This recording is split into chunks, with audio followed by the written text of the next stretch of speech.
dès qu'il y a une gêne. Mais la première chose que l'on fait en consultation, c'est de mesurer ce que les gens urinent, le volume. Parce que lorsque l'on boit beaucoup, on urine souvent. Et donc, on en parlait au départ, comportementalement parlant, on prend des habitudes qui pourrissent la vie. Et donc, il faut prendre un verre gradué pour la cuisine.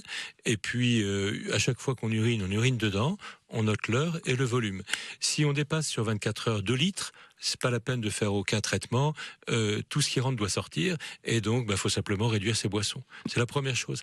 Après, on envisage alors une sorte d'hyperactivité de vessie qui est assez fréquente. L'hyperactivité de vessie se traite par des médicaments qui bloquent les contractions de la vessie, contractions inappropriées de la vessie, qui permettent d'avoir une plus grande autonomie.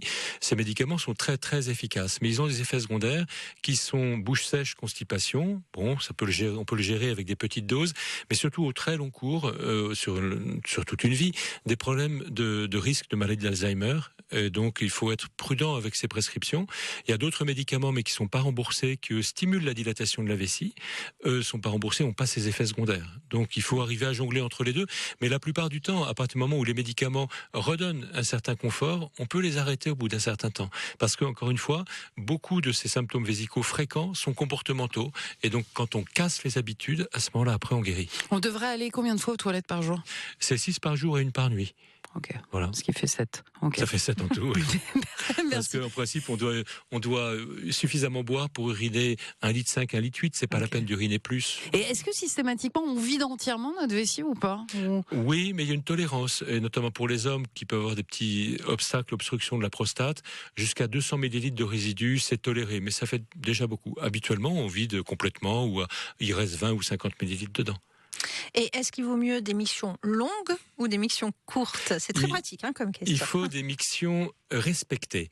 Et notamment les femmes qui n'osent pas aller uriner dans les toilettes qui sont pas les leurs, au bureau, pas si sur France Inter c'est propre ou pas, mais qui ont peur d'attraper des infections, on en reparlera. Donc, visiblement, on vient à France Bleu quand les infections viennent pas de là, ça saute pas dans la vessie, et donc urine sur la pointe des pieds, si vous voulez, reste en sustentation par rapport à la lunette pour pas s'asseoir lourdement, et vide en fait juste le trop plein et repartent avec une vessie à moitié vidée seulement.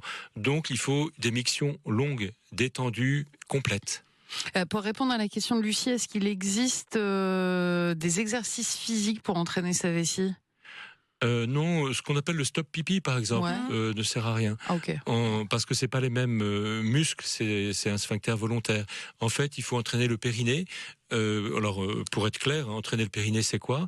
C'est en fait s'entraîner à contracter l'anus, parce que le sphincter anal est lié au sphincter urinaire, et on contracte l'anus comme pour retenir un gaz, mais longtemps, sur 10, 15 secondes, et on se détend. Et voilà, on fait ça une dizaine de fois par séance, et plusieurs fois par jour. C'est ça qui rééduque le périnée, qui remuscle le périnée.